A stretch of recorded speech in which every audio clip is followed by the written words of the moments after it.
right, you're still listening to live broadcast of the two-day conference, regional conference on imperative of national dialogue for unity, security and development, organized by the Nigerian network of NGOs. You heard the communique being delivered by the executive director of NNNGO, Mr. Oluseyi Babatunde Oyebisi, a while ago. In a moment, I'll be speaking with him as well as some other key stakeholders. Miss Yemisi Ransom Kuti is standing by to speak with me. We're going to be examining this conference, particularly the kernel of the communique that they are presenting at the tail of this conference. So, Ms. Yemisi Ransom Kuti, good afternoon, madam. Good afternoon, madam. Okay, yes, hello. Hello, madam. Hello, do I have Ms. Yemisi Ransom Kuti here? Oh, hello. Yeah, hello, good afternoon, madam. Good afternoon. Yes, welcome to live broadcast of this conference. I'd like you to just talk to me about this conference. First of all, I need you to crystallize for me the essence behind this conference for today. Oh, well, essence, as you might say, is a culmination of a number of activities that have been ongoing for the last 3 weeks or so, 3-4 weeks, where we have been touring the whole of the Southwest to elicit conversation, ideas, insights into how we can collectively address our security.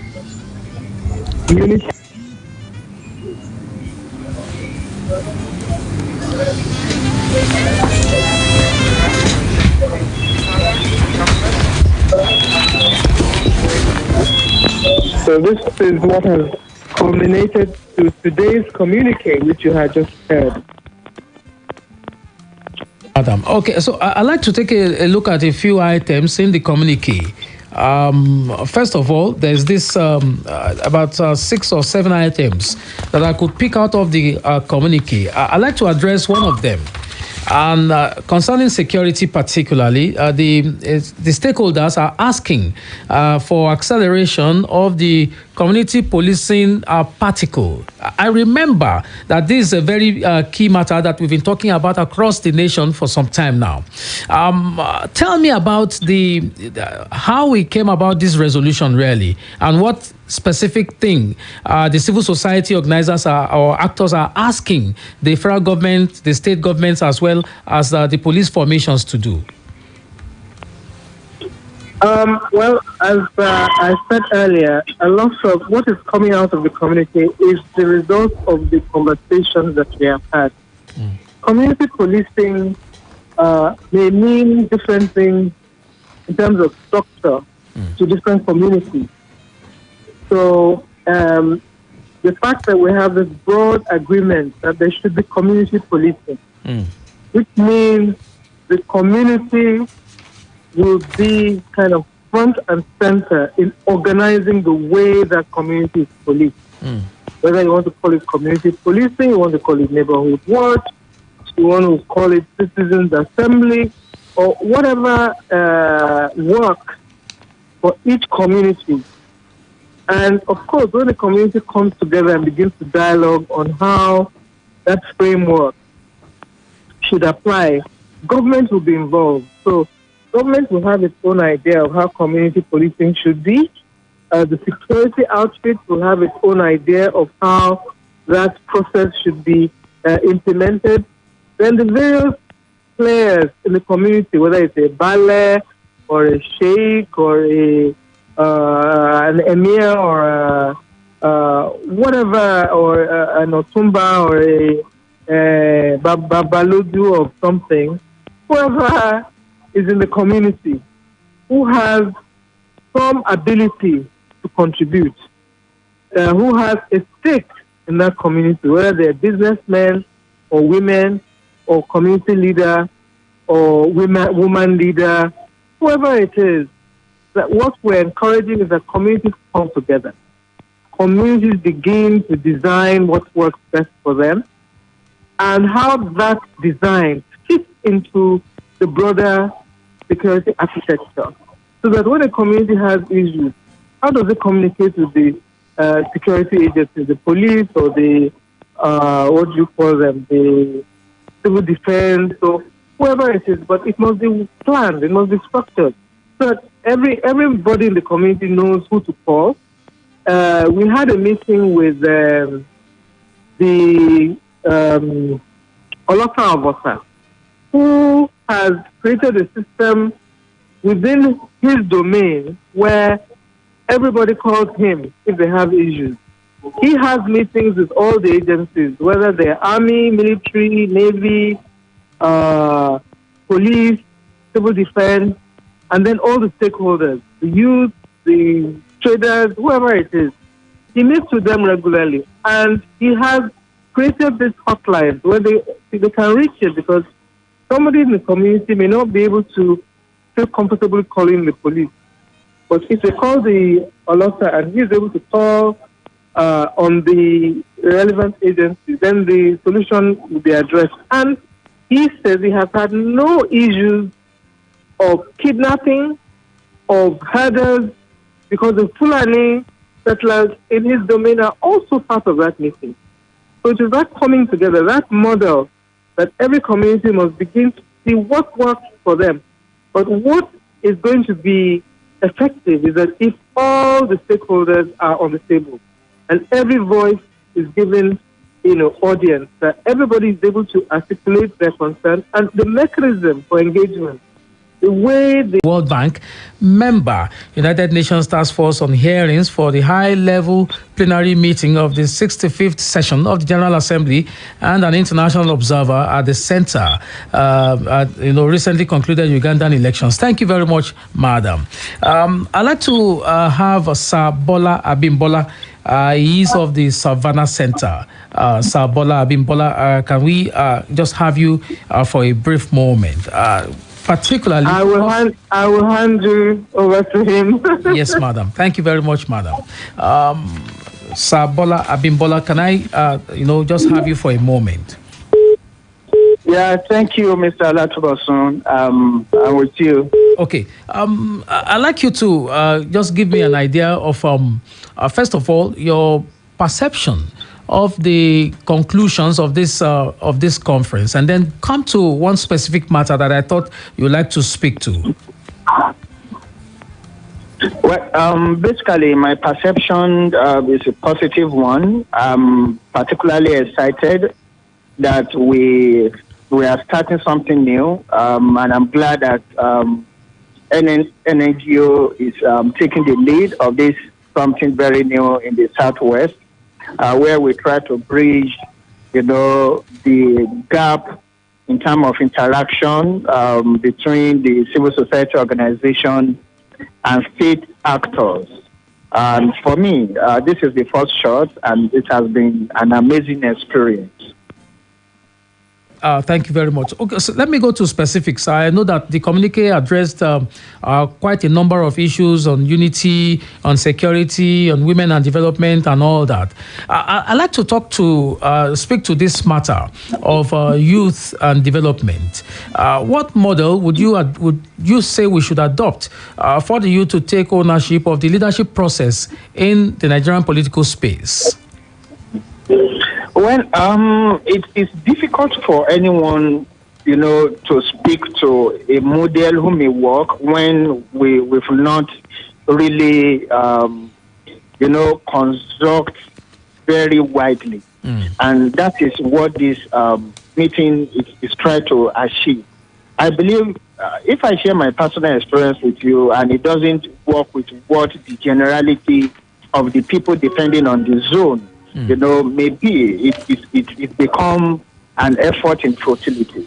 But I believe the meeting is setting a new tone where we should be able to come up with workable recommendations in terms of achieving national unity, in terms of achieving national security, in terms of having on the front burner the conversation or narratives around women and youth development and how we can get them actively participating, in governance field. And of course, establishing a workable and a very robust civil society government partnership across the governance structure of our country. All right. Okay. So, before I let you go, sir, there's this. It's more like a follow to that question.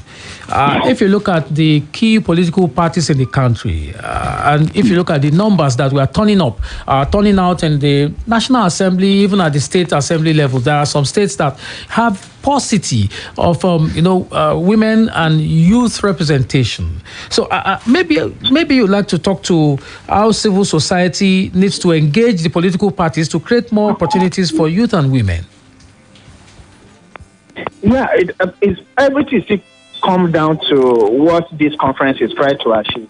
We just have to keep talking, among ourselves and keep also consulting, even with political class. There is nothing wrong if we are able to convince them on the reason that it's important. We always need to have our women at National Assembly or sitting on the table of policy making, because the women may see a particular conversation or topical issue. Most times they are definitely different from how women view some of these conversations. For example, I know some countries in Africa who have established a system where particular number of seats, just mark my word, allocated, to women. If you are a man and you are running for office, even before you start the process, there's also number of seats at the National Assembly or State Assembly are allocated for women. And there is nothing wrong if we continue in this manner of conversation to say in our country, if we are going to have a governor, the deputy governor must be a female. And if you are going to have a governor as a female, the deputy governor must be a male. And the same thing, conversation carried out to national level. We solve a lot of problems when we talk, when we dialogue. And I believe this is part of what this forum is trying to achieve. and it's been so good. The experience and what I've seen and what I've heard is so exciting. Thank you very much, Sir Bola Abimbola of the Savannah Center. Thank you very much. Okay, so I'd like to speak now with Mr. Oluseyi Babatunde Oyebisi, who is the Executive Director, Nigerian Network of NGOs, organizers of this conference on imperative of national dialogue for unity, security, and development. Basically, like to just take a look at some items in the communique and then the principles. If you look at the Nigerian space, you see that it has been very difficult to get states to conduct local government elections successfully. And, in recent time, you have governors also asking the federal government, particularly the president, to convene, to change something, to restructure, to devolve power, and the rest of it. Tell me, what's the position of this civil society sector in this matter? Yeah, thank you very much. The position is that while we support the thinking of the governors asking the federal government to restructure, we are also saying that there's the importance for them also at the state level to now consider restructuring in ways that ensures the autonomy of the judiciary and also that of the state assemblies, including our local government. You will agree with me that all development is local, and that then means that, development must happen also at the local government level, while also governance happens at the local government level. So this conference has taken a position that says that autonomy should be respected, and that following the Nigerian Constitution, as we presently have it, is the right way to go, while also understanding that we have to, again, do a review of that Constitution in ways that attract and respect the yearning of citizens as we have them in today's Nigeria. Okay. One big question about the Nigerian space also speaks to how we are not really harnessing the potential of the youth and women in the country. Would you like to speak to that? Because your communique says that you call on national and subnational government to invest in vocational skills development programs for women and youth that build up assets, matches community assets, and align with rapidly evolving future of work. We have vibrant population of young people. About 50% of the population is people under 35. We've not been able to really harness this, this potential. What are the gaps? I think the gaps are huge, and you can already see them on the streets of the country and also on some of the issues that we have. You will agree with me that youth restiveness is a big challenge, and that we now have to find ways of addressing that. And in addressing it, part of the suggestion or the recommendations of this conference is that government must now prioritize investment in vocational skills. You and I know how much a mechanic takes from you and how we still go back and forth in still repairing about the same thing. However, these are skills that we now need for us to be able to exist. The clothes you're wearing is sewn by a tailor, and that cloth looks so nice on you. Why are we not encouraging those set of skills that can help us in being able to grow our economy and become more sustainable? Address produced in Ogun State, for instance, and you would already see the government in that region investing in that. How are we also popularizing that in terms of making shirts, making shoes, or school uniforms? These are some of the thinking that we have, and we have to address that youth unemployment issue. 50% of your population is a lot, and they require inclusion. And we have said that it's now important for national and subnational governments to prioritize youth inclusion. What kind of Nigeria does young people want? What kind of employment do they want? What kind of skills do they want? And listen to those and use that to prioritize your programs and projects, not necessarily giving them handouts or giving them Okada when that is not what they actually need. Okay, so the still on the matter of youth and national development, the NYSC scheme, National Youth Corps Service Corps scheme, seems to be one rallying point for youth across the nation. Do you have any recommendation as to how to make the NYSC more potent in this area? I think we all have to play a role in reviewing the NYSC itself. Speaking to those that have gone for NYSC, speaking to youth-based non-profits, looking at the future of work, and seeing how best we can retool the NYSC for purpose. We could retool it for purposes of empowerment, for volunteering, for civic education, for having the basic elements of what your responsibilities and roles are as a citizen. We have reached a point in our national life as Nigeria where we have to really have that dialogue. And that dialogue doesn't have to be all of us going to Abuja. It could be in form of polls. It could be in form of radio programs like this where citizens call in. They tell us the kind of NYSC they want to see. It is documented and it is used by policymakers to retool and reshape the NYSC itself, along with very concrete indicators for measuring what success would look like in the next 2, 3 years or 5 years. So that's why we're saying that the dialogue in itself is now imperative. And we have to find ways of saying we must allow people to tell us what they think differently, and we must use that or tease that out in being able to shape policies and programs. Okay. So this conference, has it been able to aggregate responses on the question of what is the greatest impediment to Nigeria's unity? Absolutely. And if you read the communique, you would see the history of how we got here. From April 8 or 18 or thereabout, we moved across all the 6 Southwest states, having conversations with critical stakeholders, from government to security to OPC to Mieti Allah to farmers to those that were even kidnapped. And what we're asking or what we're looking for is our solutions to many of the challenges. And we've listened to a lot of solutions.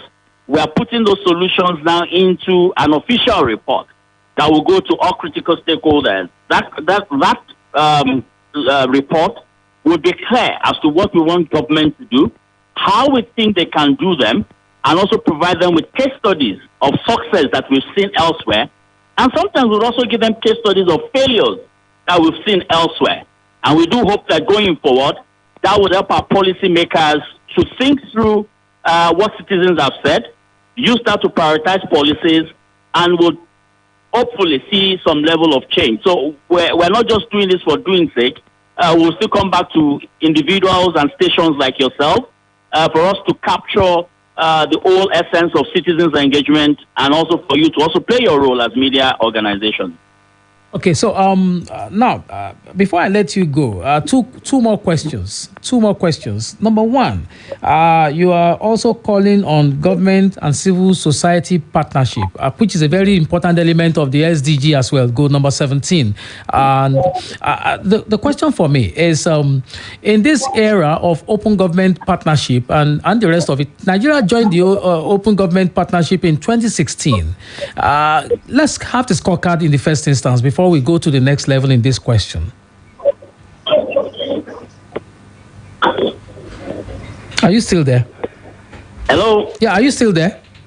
Yes, I'm here. Yeah, I was asking a question about the OGP and the response of the Nigerian government, both at the national and the subnational level. How has it been, interacting and interfacing with governments across the levels as civil society? So when the week of open government, as we speak, and it's good that you're asking that question, we're doing a stock taking of what has been done so far, what has been achieved so far, and also looking at how best can we accelerate all of the commitments that the federal government has signed on to. It will interest you that the federal government signed on a lot of commitments that, if properly implemented, would help us to move towards that agenda of having a better Nigeria. The one that excites me most is the commitment of the president to civic space, meaning that the federal government will respect civic space. Understand that when we say government itself is from local to state and to federal. That's what makes a national government. We've seen federal government's commitment. However, states are still not joining the OGP process, and we're calling on them to voluntarily join the OGP process. We have about 6, 7, 8, if my statistics is right, that have joined, and we're asking them to voluntarily join such that we can continue to see open government, open contracting, open procurement, and citizens can have access to the information that they themselves need to plan and to hold government accountable. The second NAP will be due in August 2021. That is when Nigeria will be reporting back on the OGP process. We have the mandate of Mr. President as our president, and also that of the National Steering Committee of the OGP, to ensure that we accelerate all of the needed actions. As we speak today, an event is going on where citizens and the police are dialoguing on what kind of policing that they want, and that is ongoing in Abuja as a pilot. If that pilot becomes successful, you would see those conversations happening across the 36 states of the Federation, where citizens are invited to talk to the police and for us to get a better understanding of what kind of policing that we want. Okay. We're also working hard on ensuring that government respects the rights of citizens to peaceful protest. And that is part of the commitment that the president committed to within the OGP process. Okay, so ultimately, we've been having dialogues across the nation and, across time and space. And, it looks like whenever we have dialogues, we just write reports, lock them up, and that's all. So after this conference, what next? So after this conference, the Nigerian Network of NGOs and the Savannah Center will use recommendations from the conference to develop a concrete action plan that will be used in advocacy.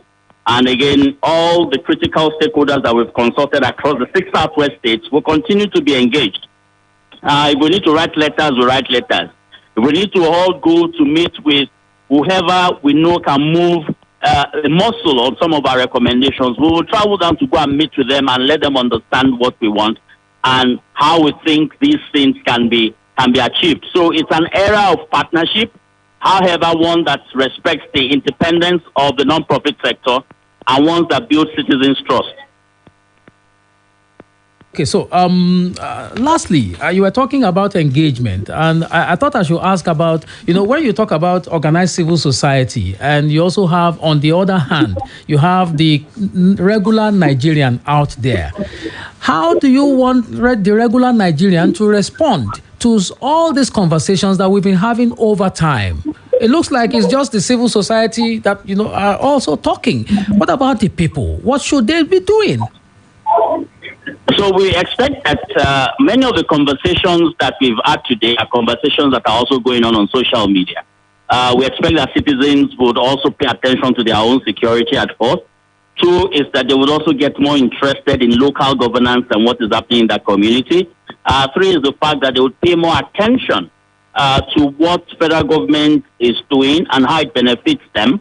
And where they need to ask questions, they can always write letters. They should trust the system to pick up the phone and call. Even if they are not answering you, still pick up the phone and call. And if we all continue to call, I'm sure institutions and governance and also those responsible for managing our resources would sit up. But if you allow one person to just be talking and talking and talking, that person will become the champion. So you're asking for inclusivity in this campaign, right? Absolutely. All right. So your final words for today, particularly concerning this conference and the attitude that we should have after now. I think the attitude we should have after now is to quickly say that one of the outcomes of this meeting is also the need for the media itself, 1, to self-regulate. 2 is for the media to now start looking at a sensitive, conflict-sensitive based journalism and solutions journalism. We all have the country. The country belongs to all of us, and we must all play our role. While we're not saying the media should not hold people in power responsible or accountable, we're also saying that the media itself should play its role of ensuring that we stay united and that we remain secured. All right. Thank you very much, Mr. Oluseyi Babatunde Oyebisi, the Executive Director, Nigerian Network of NGOs, and thanks also for making this conference happen with the help of Savannah Center. Thank you very much for this opportunity to also engage policymakers and key stakeholders across the nation. Thank you very much. My pleasure. Thank you. All right. So you heard my conversation with Mr. Oyebisi there, the Executive Director of NNNGO, and on the instance of this conference, imperative of national dialogue for unity, security, and development. I hope that you've had some things to take. I mean, something to bite off this conference, and also something that will be useful for tomorrow and for the purpose of development for everybody. For us, it's about common development. It is about moving the nation forward. I'd like to say thanks to you for also allowing us to, get into your living rooms with these thoughts. Okay, so the job is done for today. I ask you to join me for talking points again on Monday. Meanwhile, you have Splash Rendezvous much later today, just after Ibadan News Update at 4 o'clock, and Game On. Don't forget that we're still very much on ground, Splash FM 105.5 here in the city of Ibadan. Before I say my bye-byes, I'd like to invite you specially for Wednesday's final of the Splash FM Oratory Contest. We have 10 qualifiers already, but I'd like to invite all of you. Please let your kids come on Wednesday to the Move 21 Event Center just by Ring Road here. It used to be Ring Road. It's now Moshood Abiola Way. And let them come in their school uniforms and face masks and all that to listen to conversations. I mean, public dialogue as well. Let young people talk about their vision for Oyo State, and let's hear from them. Okay, all right. So, and my name is Michael Olatunbosun. I've done this along with Shinwa Akinola as well as Goke and Bosun Alayode. Thank you very much, and enjoy the rest of the day. Make sure you do everything within your power to make this nation better, and do not dump refuse in the waterways. Why not start from there?